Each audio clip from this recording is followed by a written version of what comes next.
okay. Sorry I didn't drop anything yesterday. It's not that things weren't on my mind. A lot really was. But yesterday was a really bad day. And I honestly felt like I needed at least one day just not thinking about any of this. And I'm kind of glad I did. Not that it solved anything, it made anything easier or anything, but it just gave me a moment to breathe. But today's going to be a really big day for me, bigger than I think even my wife realizes, to tell you the truth, because we're going to a barbecue some friends of mine are having upstate. And a lot of them know that I'm doing this, and they're all been extremely supportive. But this is the first time I'm gonna have to be face to face with my family and friends after they know I'm doing this. So it's gonna be weird. It's gonna be odd. I'm expecting that it's gonna be maybe a few questions or something, but let's just see what happens. So I'm getting ready to jump in the shower, and then we're going to be getting ready to head upstate, up in the Peekskill, Mohegan Lake area is where we're going to be. So I see my friends, and I'll come back and I'll let you all know what happened and how it went. And also, I had a really, really interesting talk with my paternal first cousin yesterday, so a Thursday night actually, and I'll discuss a little bit of that when I come back too. So it's going to be a little weird, but let's do this. Day of the puppies.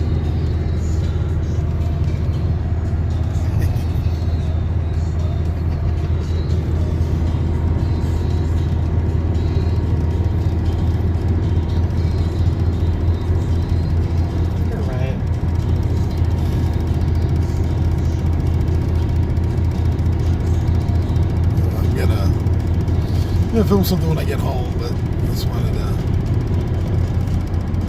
film a little bit before. It's a little weird, but it's a little weird for me. But yeah, this is the first time I'm actually going to be seeing my friends since I started posting these videos, and I know a few of them have watched them, so it's going to be a little strange, being face to face with them since I don't. Do you want to film while we're in the car, and I'll be quiet? Just don't put the camera on me.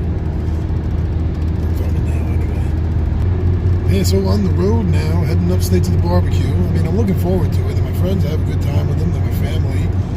But yeah, it's going to be weird because I haven't seen any of them in person this past week since I've started doing the vlogging on this. So it's going to be weird. It's going to be good, but it's going to feel a little weird seeing all my friends in person. I know a few of them have watched the video, and I'm sure those that haven't have probably heard about it already. So this is, maybe no one will say anything. Maybe someone will. Maybe no one will. I don't know. It doesn't really matter. But it is going to feel weird, face to face. I was born and raised Roman Catholic, and we had to start going to confession, and I found that there were two types of confessions that you could go to, either face to face or with that partition thing. I mean, there was no doubt in my mind. I'm like, I'm doing the partition. Yeah, definitely. And this kind of feels like that a little bit. But here we go, driving up, and we got the 20-sided mutts behind us, as I call them. See, there's Moxie and Mojo. They always have fun going upstate. So let's. I'm curious to see how this all develops. Like I said, nothing's probably going to happen at all, but still gonna feel a little weird. When I get back, I want to add a little more. Because I had a very interesting talk, as I was saying, with my cousin, and she brought up a memory that I had forgotten about my adoption. So I want to bring that up. But we're moving. We're heading upstate. Here we go. So I'll be back at the end of the day when this is all done. All right, yeah. So we got back from the barbecue, and we had a great time, just as we predicted. And saw a lot of my family of friends, and we all had a great time. And as far as I was curious to see what kind of reaction would be, since my friends know I'm not always the most open individual, and that I've been doing this, and it wasn't a big deal.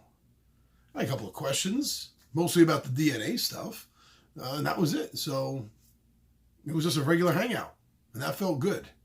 That felt good. It's like I said I needed a day off yesterday, just a day off from my head, thinking about this, and continuing throughout this afternoon worked really good. It did me a lot of good, and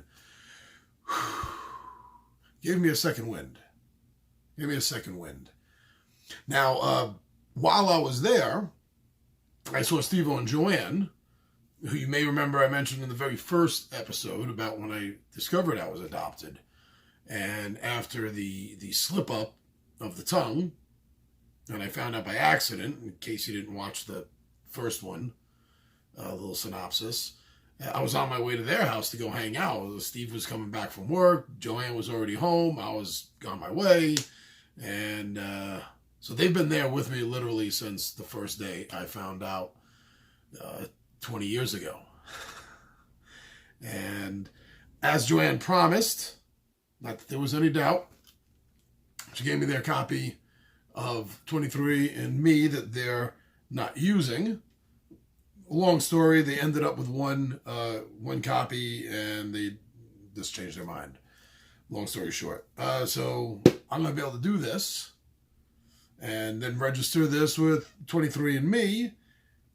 Now, first of all, I've read people that have done the different tests that sometimes the ancestry itself comes out a little different.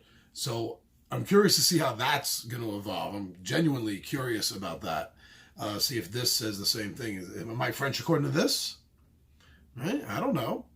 Do I have any 1%? What was that? I can't even remember now. But so let's see. Sardinia. So let's see. How could I forget my proud 1% heritage of Sardinia? How could I? I'm so sorry to my Sardinian ancestors. But seriously, so I get to see what this says I am. But also the bigger reason for doing this is to see if any of my genetic kin, my blood, have done this instead of ancestry. And I might get hit off of that.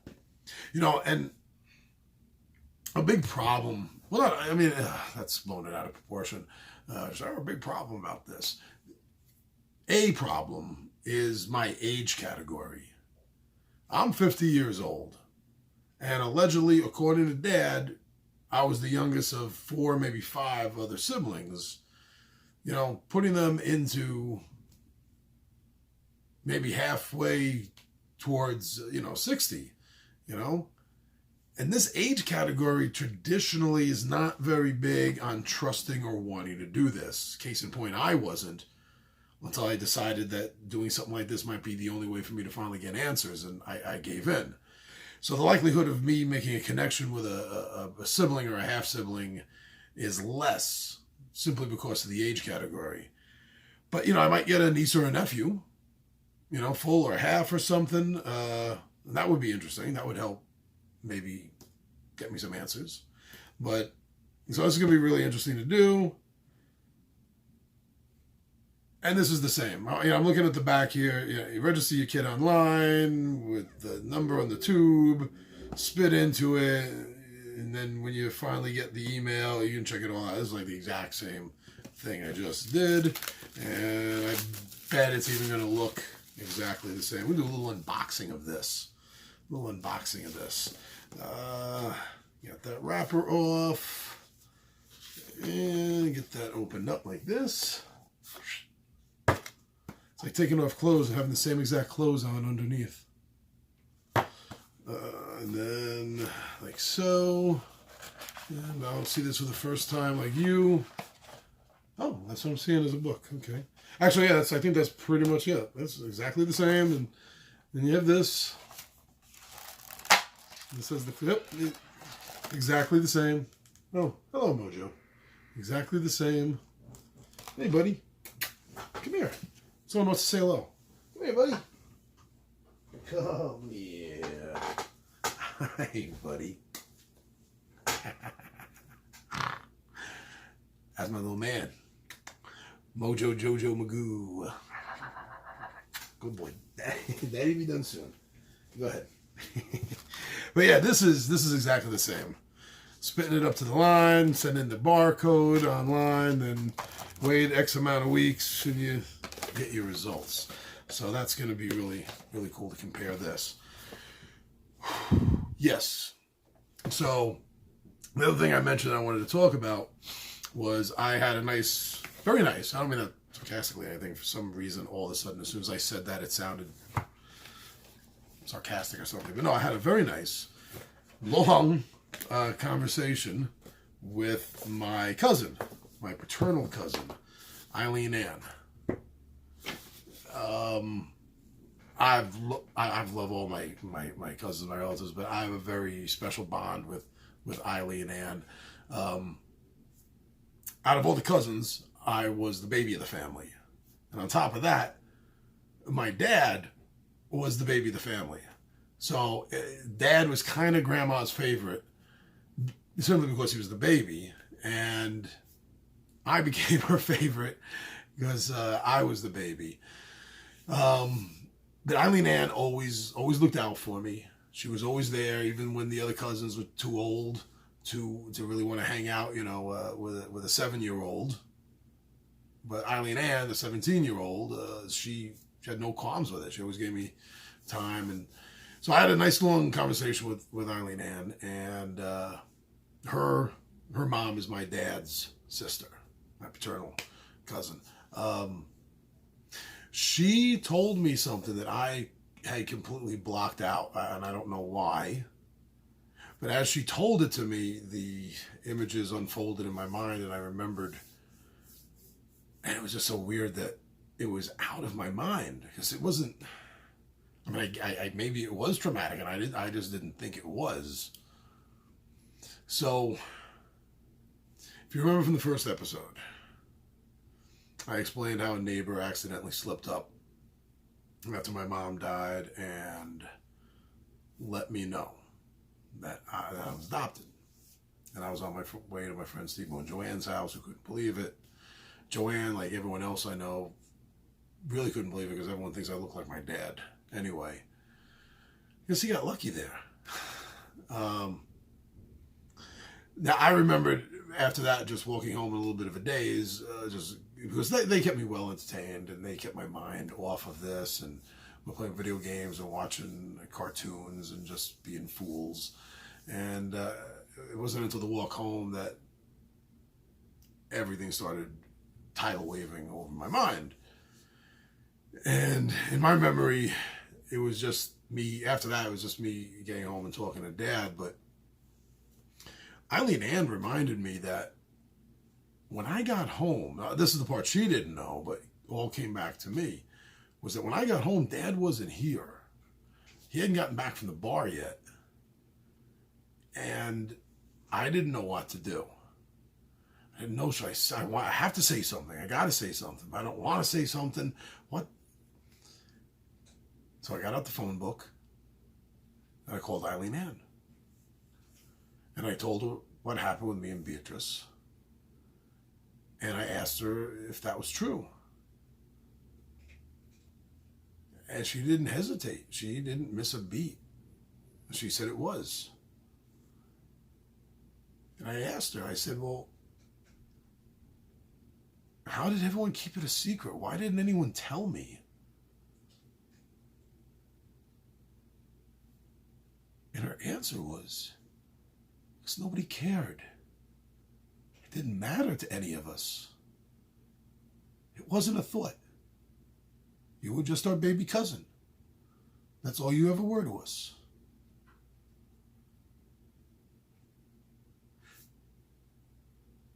They kept it a secret because there was nothing to keep.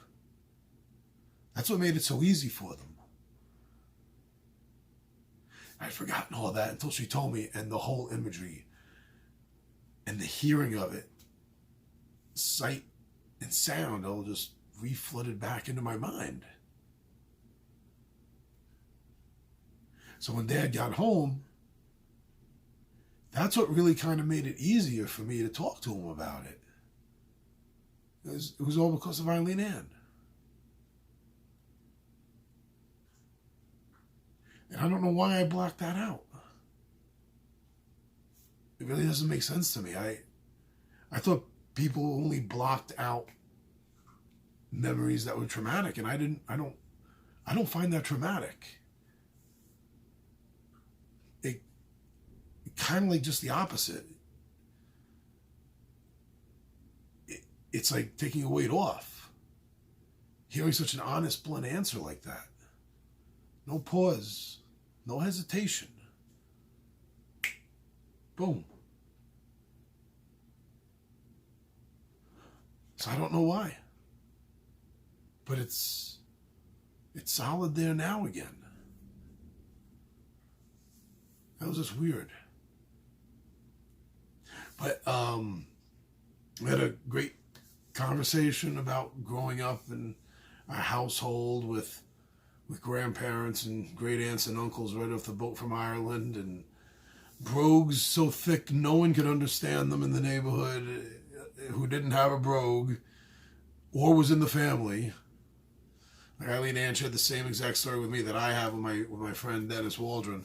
Was Eileen Ann, one of her friends, was hanging out with Grandma, with Nanny, and always very nice, put out candy and cookies, tea, and leaving, her friend mentioned how nice Nanny was, but that she couldn't understand a word she said, and Eileen thought she was being insulted, and the friend, begged off, no, I'm not trying to insult you, I'm just honestly saying this, and she goes home and speaks to her mom, my Aunt Eileen, and Uncle Buddy, and asks them about that, and they're like, yeah, she has a really thick brogue.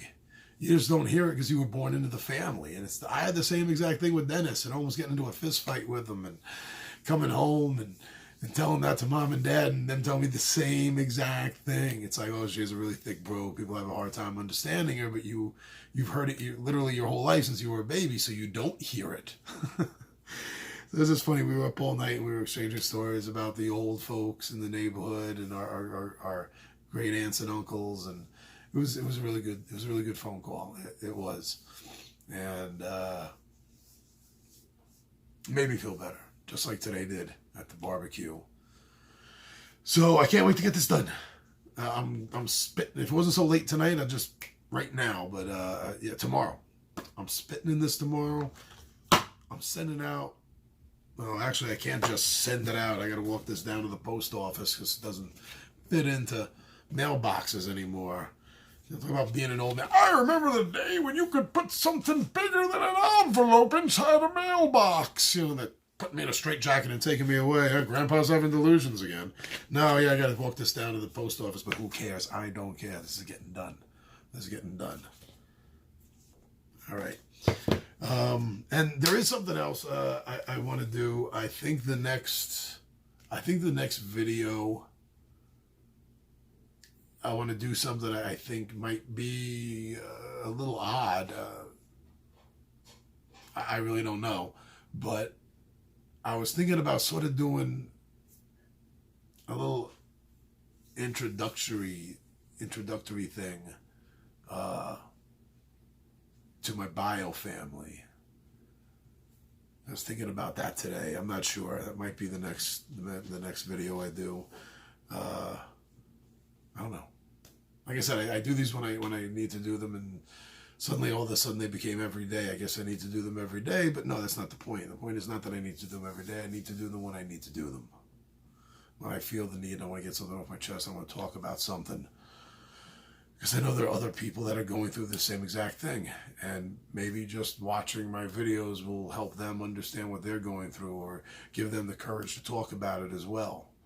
So, I don't know. I think that's what I'm going to do for the next video, unless something else comes up. So yeah, today was very cool and very needed. All right, so tomorrow-ish, I guess. Probably won't be as late as tonight. But thanks for following. Thanks for being supportive. And, do anything you can to make sure that that the governors in your state, sign bills allowing adult adoptees to find out what their real family name is, at the very least, to get those records unsealed. It really is our right. It's our right to know. So fight for it. All right, I'll be talking to you soon. All right, bye.